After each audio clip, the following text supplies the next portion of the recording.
Então, feliz semana a todos, que essa semana possa ser de muitas bênçãos e proteção também, para honra e glória ao nosso Senhor Jesus.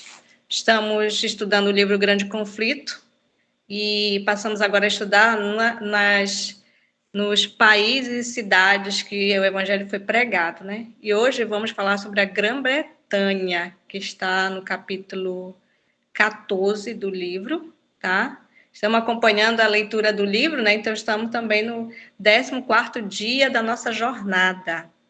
E essa responsabilidade de falar é a irmã Adriana Freire e esqueci a tua associação. APA, parece, né?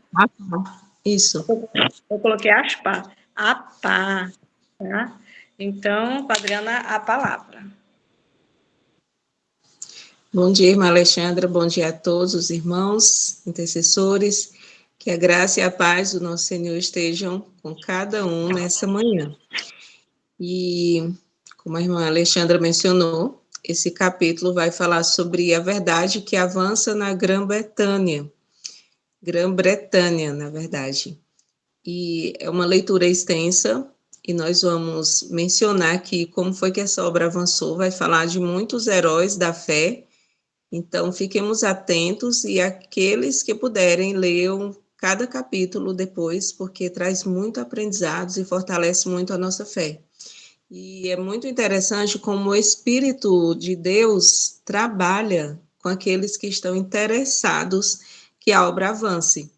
Porque enquanto Lutero abria ao povo da Alemanha uma Bíblia, que até então estava fechada, aí o Espírito Santo também impeliu outro missionário, né, que a fazer o mesmo na Inglaterra, que era Tyndale.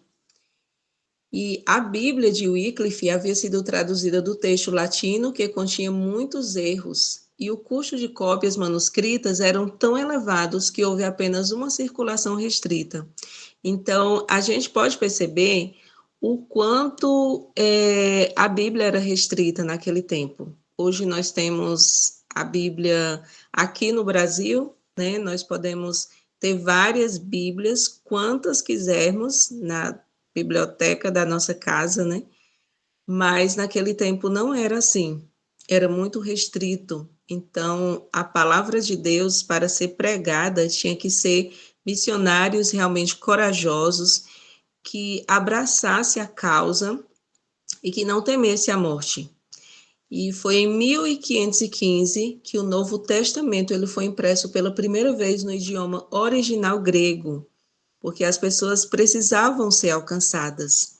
Então, muitos erros das versões anteriores foram corrigidas, dando-se mais clareza ao texto. E levou muitos dentre as classes mais cultas a compreender melhor a verdade e deu novo impulso à obra da reforma. Então, veja que foi crescendo passo a passo, né? A obra da reforma, ela foi passada por vários missionários e o povo comum ainda estava em grande parte privado da palavra de Deus. E o missionário Tyndale deveria completar a obra de Wycliffe, dando a Bíblia a seus compatriotas. Então, veja que um ia completando o trabalho do outro, né? Um fazia, começava e o outro terminava. Assim fez lembrar hoje o trabalho missionário que os obreiros, os pastores fazem nos campos.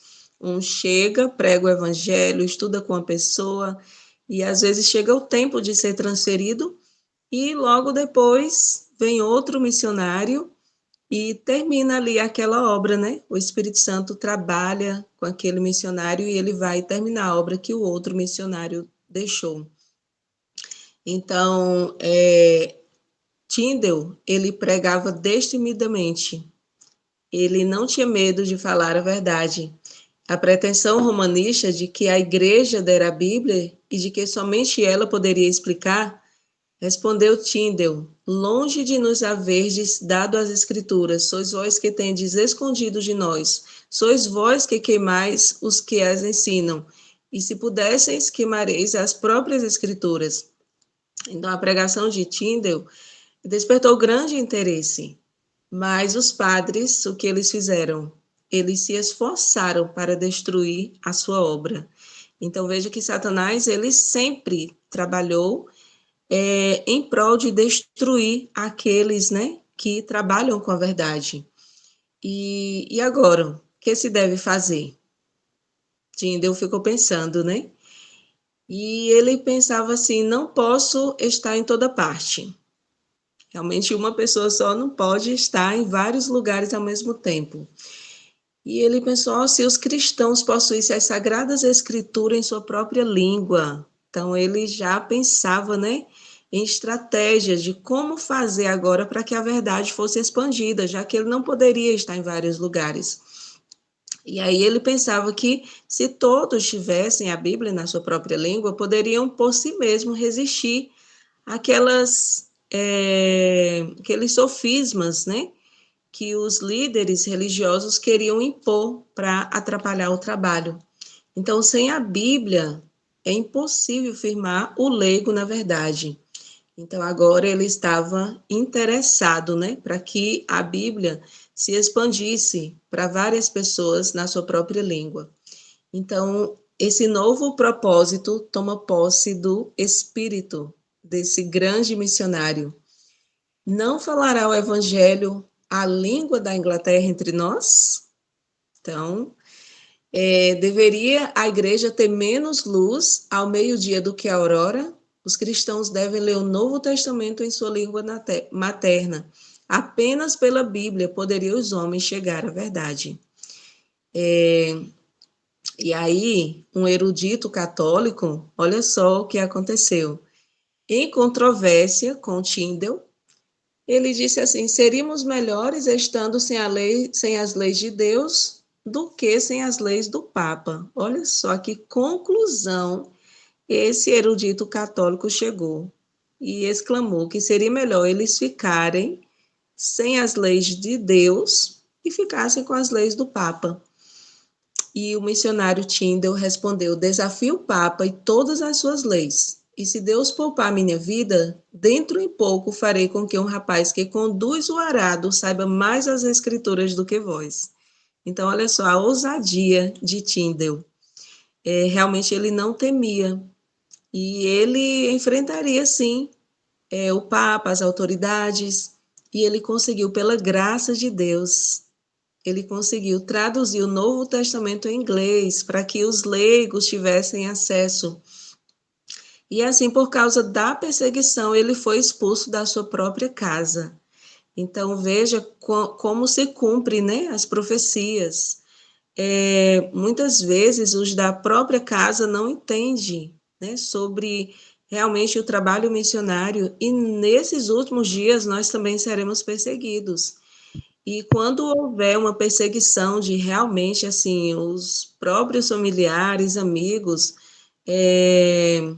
nos entregarem, então devemos nos fortalecer, assim como Tyndale. E ele não desanimou. Quando ele foi expulso da sua própria casa, ele foi a Londres.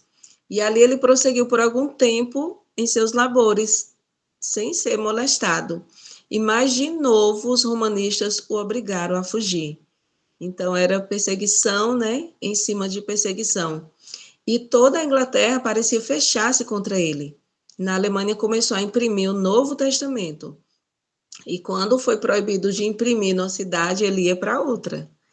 E finalmente ele tomou o caminho de Worms, onde poucos anos antes Lutero havia defendido o evangelho perante a dieta. E naquela cidade havia muitos amigos do reformador.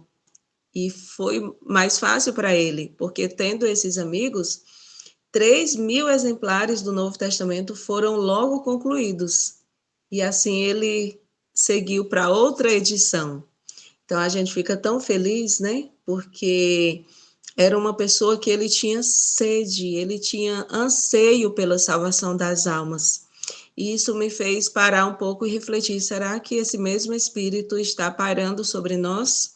O Espírito de querer que a verdade chegue às almas, né? Que ainda não conheceram ao Deus verdadeiro, E por isso que Jesus não voltou ainda, porque se todas as pessoas estivessem alcançadas pelo verdadeiro evangelho, Jesus já teria voltado, mas nós precisamos ter esse mesmo espírito. E a palavra de Deus, ela foi secretamente levada para Londres e ali circulou por todo o país. E os romanistas tentaram suprimir a verdade, mas em vão, porque o inimigo trabalha por um lado e Deus trabalha por outro, né? Então, o bispo de Durham comprou de um... Sabe o que foi que aconteceu? Ele comprou de um livreiro todo o seu estoque de Bíblias, mas não foi para pregar o evangelho. Ele não, esse bispo, ele não estava interessado, eu vou comprar as Bíblias para evangelizar. Não, ele tinha o propósito de destruir as Bíblias. E ele pensou, dessa vez eu vou comprar, né, um estoque muito grande e assim ia acabar com aquela obra. Mas o dinheiro que ele pagou pelas Bíblias, né, o dinheiro que foi obtido, foi usado para a compra de material para uma nova e melhor edição. Então, quando Deus planeja, quando Deus está à frente do trabalho, até o trabalho que o diabo faz fica a favor do trabalho de Deus. Então, foi mais tarde que aconteceu a prisão de Tyndale. Ele foi preso e foi oferecida a liberdade sob a condição de revelar os nomes dos que o haviam auxiliado a enfrentar as despesas com a impressão de Bíblias. Eles queriam saber, né, quem era que estava ali conduzindo ele. E ele respondeu que o bispo de Durham fizera mais do que qualquer outra pessoa ao pagar elevado preço pelos livros deixados em seu poder. Então, na verdade, aquele bispo que queria atrapalhar a obra, ele ajudou. E, finalmente, Tyndale, ele testemunhou sua fé mediante a morte de Marte. É interessante que aqueles homens, os heróis da fé, eles não temiam a morte. E eles morriam glorificando a Deus. Ele testemunhou a sua fé. E as armas que preparou habilitaram outros soldados a batalhar por todos os séculos. Ele morreu, mas ele deixou o seu legado. Ele preparou outros soldados, né, para que fossem também corajosos, assim como ele, a pregar o evangelho. E agora Latimer, que foi outro herói, sustentava do púlpito que a Bíblia deveria ser lida na língua do povo. Ele disse: não tomemos quaisquer atalhos, mas dirijamos as palavras de Deus. Não andemos segundo nossos antepassados, nem busquemos saber o que fizeram, mas sim o que deveriam ter feito. Então, cada um fazia uma obra, né, para que a verdade não fosse apagada. E teve outros, Barnes, Fritz, Ridley, Crane, líderes da reforma na Inglaterra. Esses homens eram homens de saber e grandemente estimado pelo zelo e piedade na comunhão romana. Sua oposição ao papado resultou do seu conhecimento dos erros da Santa Fé. Então, eram homens que lutavam, batalhavam, né, para que a verdade de Deus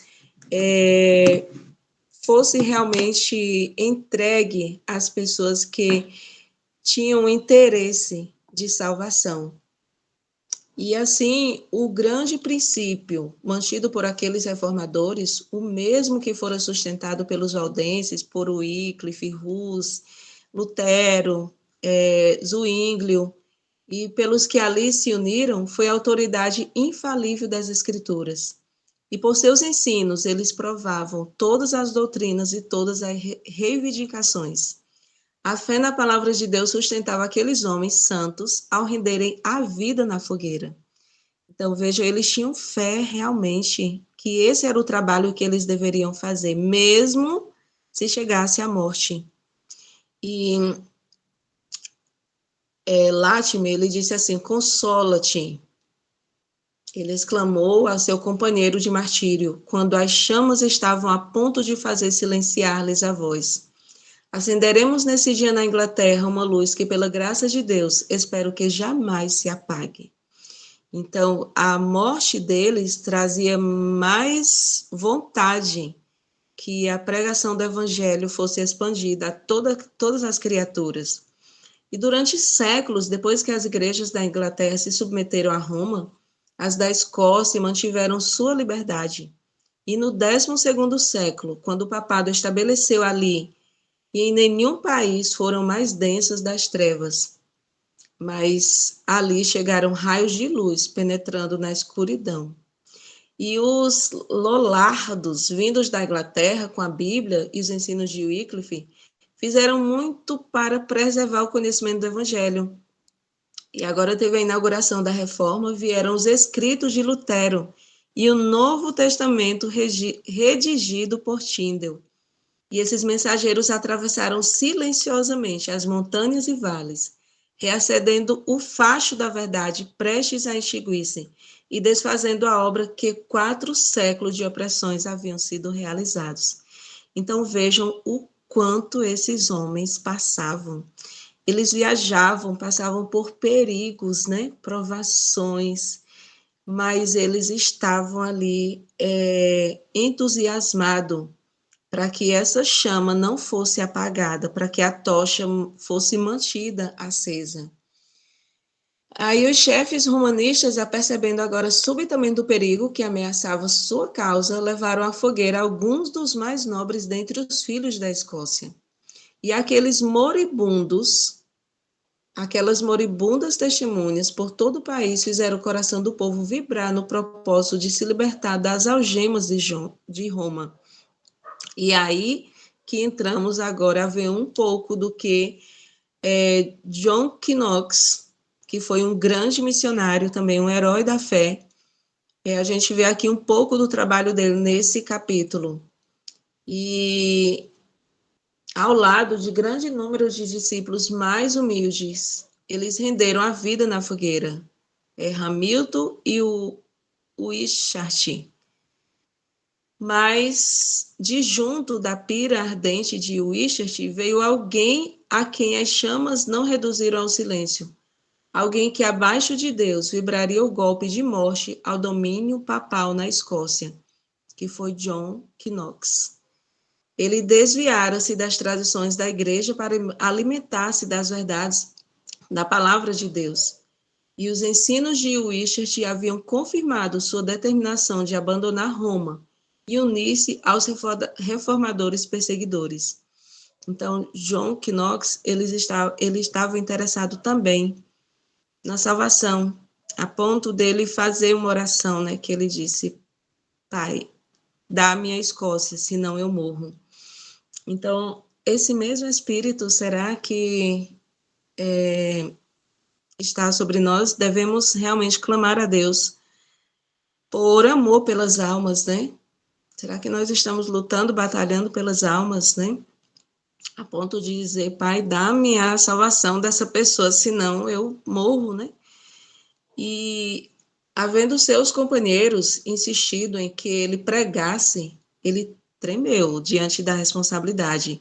Não era fácil, realmente, mas ele precisava fazer isso, precisava pregar o evangelho. Então, muitas vezes, nós somos chamados a realizar determinada função na igreja, na obra, né, na associação, e muitas vezes nós tememos, né, e chegamos até a pensar, mas será que vai dar certo, né? Será que eu vou realizar o trabalho? Mas devemos ter em mente que o trabalho não é nosso, o trabalho é de Deus. E fez lembrar quando eu fui chamada para fazer o trabalho missionário aqui na igreja, fazer parte do departamento de assistência social, e eu cheguei o ano passado aqui, eu pensei, eu não sou tão conhecido na igreja, eu não vou ganhar, mas eu aceitei o chamado, assim, que meu nome concorresse, porque o pastor falou que tinha bastante trabalho quando ia chamar as pessoas, que as pessoas não aceitavam. Então, quando ele chamou para que meu nome concorresse, eu aceitei, achando assim, não vou ganhar, mas eu vou colocar meu nome só mesmo para ocupar ali, né, para que eles não fiquem assim, labutando para conseguir pessoas. Mas no dia da votação, eu fiquei pensando, Senhor, se o Senhor chamar para esse trabalho, que eu nunca trabalhei diretamente no trabalho de assistência social, que o Senhor me capacite, esteja à frente. E aí, na hora eu pensei, esse trabalho é bem procurado, né, aqui, e eu não tenho um carro, né, para buscar as doações e tal, mas eu confiei, Deus me deu uma paz, uma tranquilidade. E quando realmente foi votado e o meu nome ganhou, eu temi um pouco, mas Deus deu um conforto, uma tranquilidade. Mas Satanás, ele não fica feliz e mandou uma pessoa para falar para mim, você ganhou, né? Aí eu falei, sim, Deus escolheu. Aí ela falou assim, mas eu estava orando a Deus para que a pessoa que ganhasse tivesse carro, porque precisa de um carro para fazer o trabalho. E eu falei, sim, é verdade, irmã, precisa de um carro, e eu também pensei nisso, mas o trabalho é de Deus. Se o trabalho é de Deus, Deus vai providenciar um carro. E aí, como eu formei a equipe, sou eu e mais duas irmãs, as mesmas que concorreram, eu chamei elas para formar a equipe e elas aceitaram. E uma delas, sem eu ter falado nada, ela chegou para mim e falou: Adriana, quando tiver alguma doação para ser pega, que for bastante coisas que as pessoas não consigam levar na igreja, aí você me fala que aí eu e meu esposo vamos pegar. E aí eu contei esse testemunho na igreja, porque o trabalho é de Deus, não é nosso. Então, muitas vezes tememos, assim como John Knox. Ele tremeu diante da responsabilidade. E foi somente depois de dias de intenso conflito que ele consentiu para aceitar aquele chamado ali para o progresso, né? Para que ele pregasse. Ele ficou vários dias clamando a Deus em conflito de alma para depois consentir. E mais uma vez ele aceitou o cargo e foi avante com inflexível coragem. E esse genuíno reformador não temia a face do homem. Ele não tinha medo, e quando ele era posto face a face com a rainha da Escócia, John Knox, não foi ganho por meio de afagos. Não se subjugou diante de ameaças. Ele havia ensinado ao povo a receber uma religião proibida pelo Estado. Declarou ela e desta forma transgredira o mandamento de Deus que ordenara aos súbitos obedecer a seus príncipes.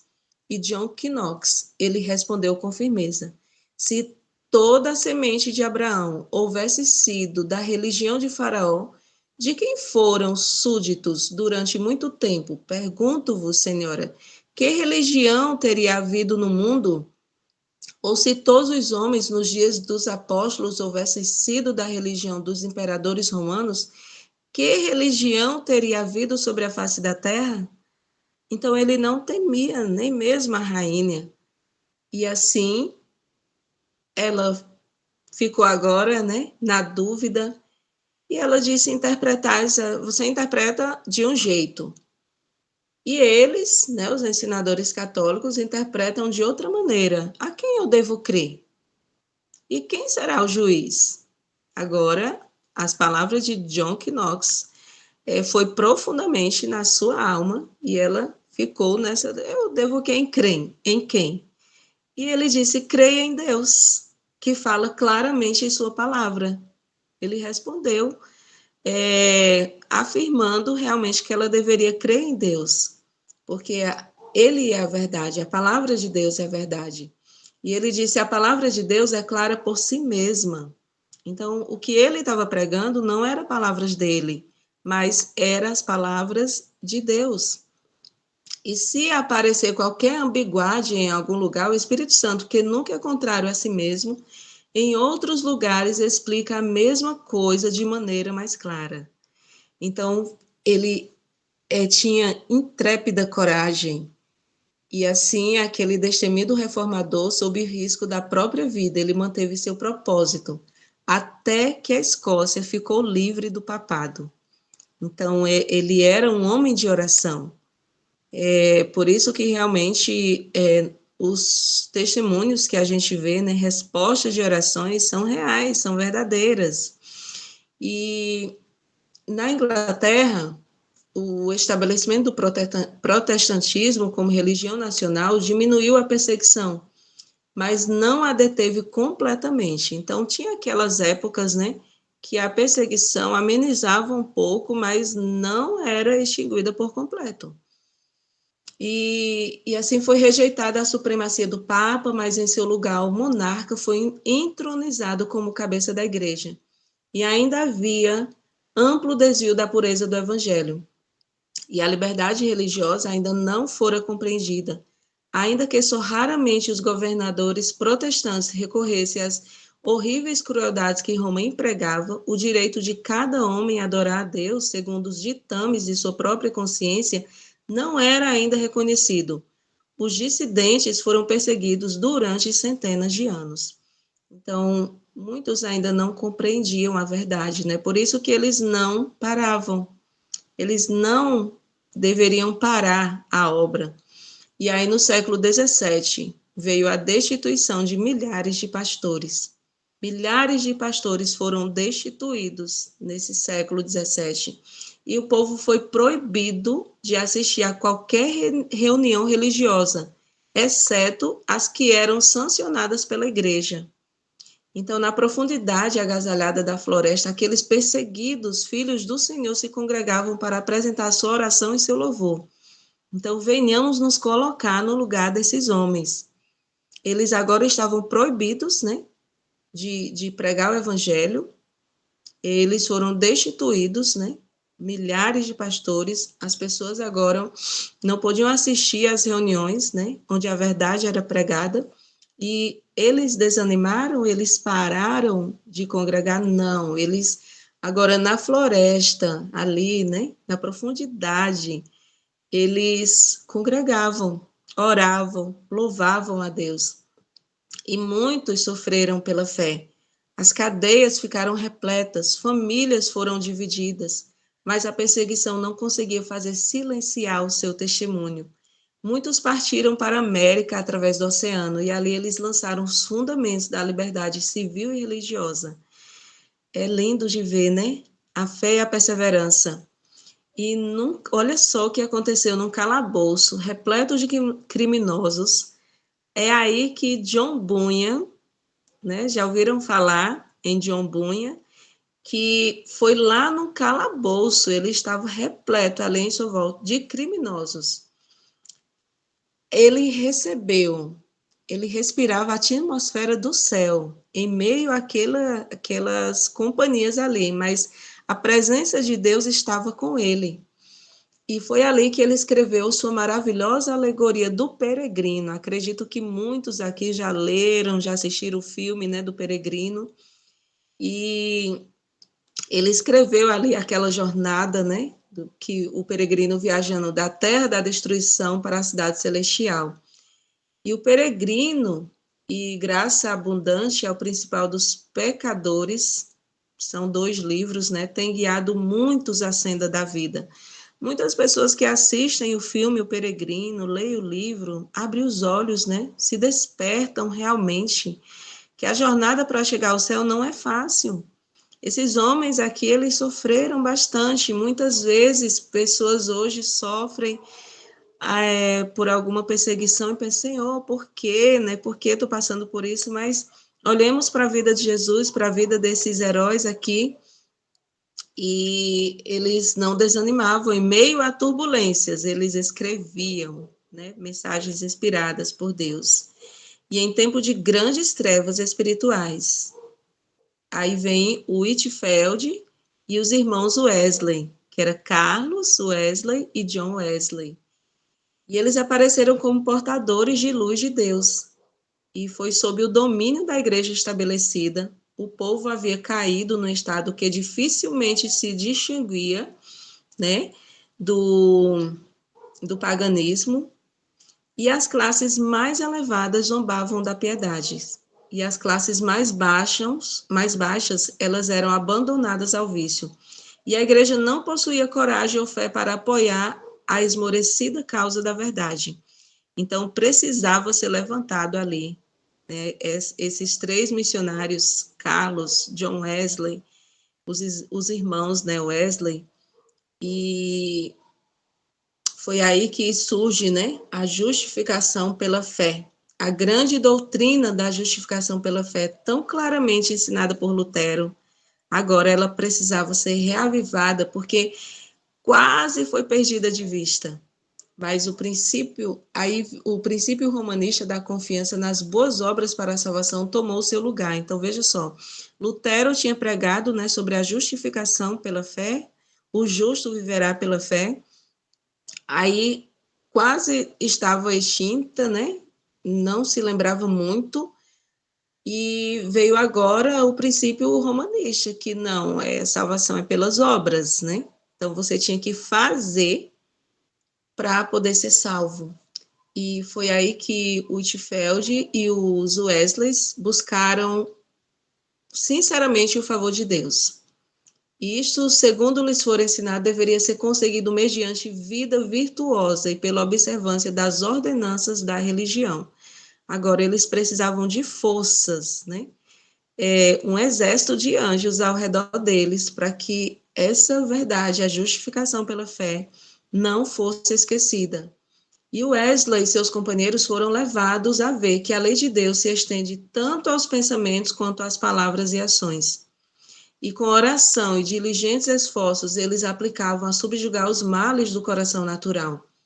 Eles viviam vidas de renúncia e humilhação. Então, vida de renúncia, realmente, renunciar o quê? Hoje, o que nós podemos renunciar? Olhando para eles no passado, eles renunciavam tantas coisas, a família, o conforto do lar, né? A alimentação, né? Então, e hoje nós estamos nos humilhando perante Deus, nós estamos renunciando o quê? E eles observavam com exatidão todas as medidas que julgavam poder ser um auxílio para obter aquela santidade que lhes asseguraria o favor de Deus. Mas o testemunho diz que foram vãos os seus esforços em libertar a si mesmo da condenação do pecado ou em quebrar seu poder, ou seja, deles mesmos eles não tinham poder. Então, eles precisavam do poder de Deus. E os fogos da verdade divina, quase extintos sobre os altares do protestantismo, deveriam reacender-se do antigo facho legado pelos cristãos boêmios. E alguns destes, encontrado refúgio na Saxônia, mantiveram a antiga fé. Destes cristãos foi que a luz chegou a Wesley. Então, John e Carlos, né, eles foram enviados em missão à América. Eles precisavam chegar à América, né, eles tinham um trabalho ali. E foi a bordo do navio, havia um grupo de morávios, né, violento, e foi ali aconteceu uma violenta tempestade. E naquele momento, John, ele foi posto face a face com a morte. E ali ele sentiu que ele não tinha certeza da paz com Deus. Então, isso nos traz a lembrança quantas pessoas, né? Será que acontece conosco, estar na igreja, tanto tempo lendo a Bíblia, participando dos cultos, né? Da madrugada, e não ter paz com Deus. Isso aconteceu com John Wesley. Ele foi criado, né, na igreja, a mãe, Susana Wesley, ensinou a verdade. Mas na sua vida adulta, ele chegou a essa conclusão. Ele sentiu ali que ele não tinha certeza da paz com Deus. E os alemães que estavam ali, eles manifestaram uma calma, confiança em Deus, em meio àquela grande tempestade.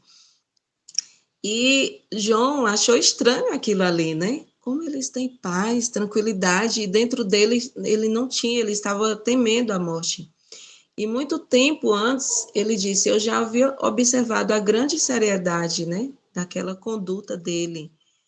E houve então uma oportunidade para provar se eram movidos pelo espírito do temor ou de orgulho, ira e vingança. E em meio ao salmo com que iniciaram seu culto, eles começaram ali o culto, o mar se enfureceu, reduzindo a pedaços a vela principal, cobrindo o navio e derramando-se pelos convenses, como se o grande abismo já não houvesse tragado. Então, teve ali um terrível alarido, surgiu, né, entre os ingleses, e os alemães continuaram calmamente a cantar. Igual Paulo e Silas na prisão, né, cantando, louvando a Deus. Tá o mundo caindo e eles estavam cantando. E aí o Wesley perguntou a um deles depois, né, vocês não ficaram com medo? E ele respondeu, não, graças a Deus, não ficamos com medo. E aí ele perguntou mais ainda, né? Mas e as mulheres e as crianças não ficaram com medo? E aquele homem respondeu calmamente, brandamente, ele respondeu, não, nossas mulheres e crianças não têm medo de morrer. E o coração de Wesley, agora, né? Ele precisava ser aquecido. E ao voltar para a Inglaterra, Wesley chegou a um entendimento mais claro da fé bíblica sobre a instrução de um morável. E foi numa reunião da Sociedade de Londres, foi lida uma declaração de Lutero. E enquanto Wesley ouvia, acendeu-se a fé em seu coração. Então, naquele momento, ele sentiu o coração dele aquecido de maneira estranha. Foi naquele momento que ele compreendeu sobre a verdade, né? A salvação pela graça, o justo viverá pela fé. E ele disse, eu senti o coração aquecido de maneira estranha, senti que confiava em Cristo e em Cristo somente para a salvação. E foi-me concedida certeza de que ele tirara os meus pecados, sim, os meus, e me salvara da lei do pecado e da morte. Então ele encontrou ali a graça que labutara por alcançar pelas orações e jejuns, obras de caridade e abnegação. Então, quantos jejuns ele já tinha feito? Muitas obras, caridade, para alcançar a graça, mas ele não tinha alcançado porque ele não tinha compreendido, né? O coração dele não tinha sido aquecido pela fé que o justo deveria viver. E então ali ele recebeu aquele dom, sem dinheiro, sem preço, e seu coração ardia, agora sim, ardia com o desejo de espalhar por toda parte o conhecimento do glorioso evangelho da livre graça de Deus. E agora, depois que ele entendeu, agora ele, não, eu tenho que pregar, eu tenho que espalhar essa verdade. E ele continuou, né, em sua vida austera e abnegada, agora não mais com a base, né, e sim com o resultado da fé, não como raiz, mas como o fruto da santidade. A graça de Deus em Cristo será manifestada em obediência. A vida de Wesley foi dedicada à pregação das grandes verdades que recebera. Justificação pela fé no sangue expiatório de Cristo e no poder renovador do Espírito Santo, operando no coração, produzindo frutos em uma vida de conformidade com o exemplo de Cristo. Então, ele foi um grande pregador do Evangelho. Tem um filme, irmãos, que eu até aconselho quem nunca assistiu, tem no YouTube, sobre a vida de Wesley. Então, mostra, aqui nós estamos vendo, sim, o trabalho, o que o Espírito Santo fez na vida dele, né, a compreensão da verdade, que essa obra possa ser feita em nós. E interessante que ali, eles foram chamados de metodistas, por seus descrentes colegas de estudo. Hoje, atualmente, é considerado honroso, né? Mas naquele tempo não. E o Espírito Santo compelia-os a pregar Cristo, era Cristo crucificado. E milhares se converteram verdadeiramente, muitas pessoas se converteram verdadeiramente, porque o trabalho era de Deus, o Espírito Santo que estava ali à frente. E era necessário que essas ovelhas fossem protegidas dos lobos devoradores. E Wesley não tinha intenção de formar uma nova denominação, mas organizou os conversos no que se chamou a União Metodista. Então, aqui nós vemos realmente, irmãos, Deus deu livramento para eles, ele fugiu várias vezes, né, os anjos, o Espírito Santo estava ali com ele e muitos perigos alcançaram, mas Deus protegia. Os anjos acampavam ao redor deles. E naquele trabalho ali, veio também, assim, eles chegaram a uma desunião, mas depois eles perceberam que eles deveriam se unir, né, na pregação do Evangelho. Então, meus irmãos, esse capítulo nos chama que realmente nós devemos estar em defesa da verdade, em defesa da lei de Deus. Assim como aqueles homens estavam ali pregando o Evangelho, trazendo a verdade. Então, queira Deus, né, que a fé, o incansável zelo, o espírito abnegado e a devoção desse servo de Cristo se reflitam nas igrejas de hoje. Que Deus nos ajude a sermos pregadores da verdade, a sermos luz, mesmo quando vem alguém a nos desanimar, mas que nós possamos permanecer firmes. Amém? Amém.